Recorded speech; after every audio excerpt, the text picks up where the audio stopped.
know people can change. There's obviously an enormous amount of research out there showing that we can change. I know this personally from working with hundreds of patients that I have seen drastically change their lives, and not just the physical health, but the mental health and the joy that they had to see somebody's face come alive. And that's incredibly rewarding. Not only have I seen my patients change, but I've changed. I have certainly been unhealthy in different parts of my life. I didn't make healthy choices. I have not always been happy.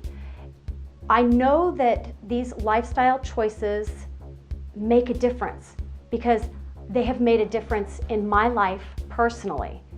That is one of the reasons that I want to bring this to people. It's not just the education and the science piece, which is fascinating, but it's that this really can improve your life and your well-being.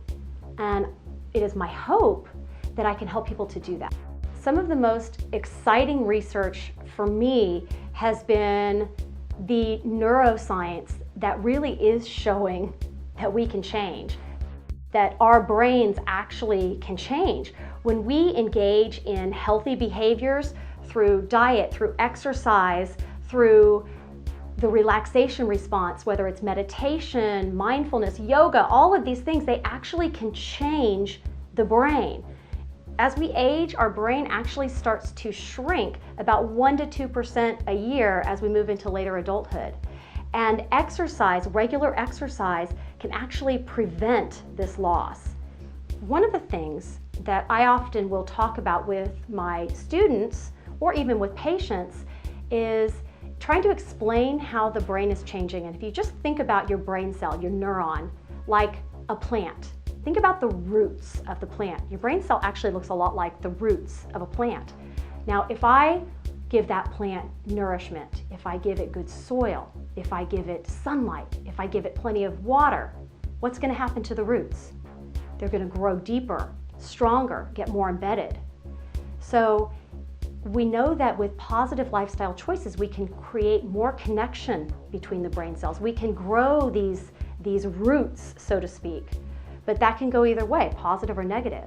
If I am regularly eating fast food and highly processed foods, or if I'm angry a lot of the time, if I'm not managing my stress, that's going to have an impact on my roots as well.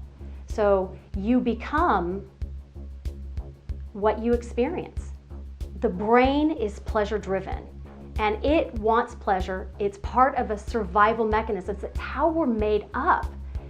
The brain is going to seek out pleasure one way or another. So if you want to decrease an excessive behavior like overeating, you need to give the brain something better. The brain has got to have something better than the food, for example. So what do?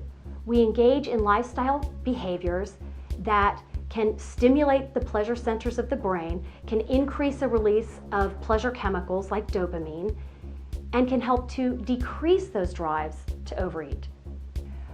I read once about Mother Teresa never going to an anti-war rally, but that she would only go to a peace party. And I loved that. I love the feel of that. And that's something that I want to be more like. I really want to frame things from a positive perspective and moving forward from that frame of mind rather than from the fight.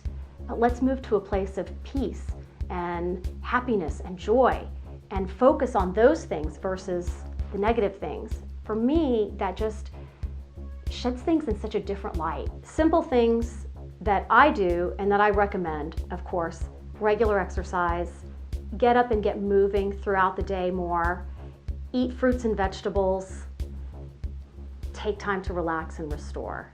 When we start engaging in these activities more often, it increases our pleasure and it decreases our drives to engage in excessive behaviors.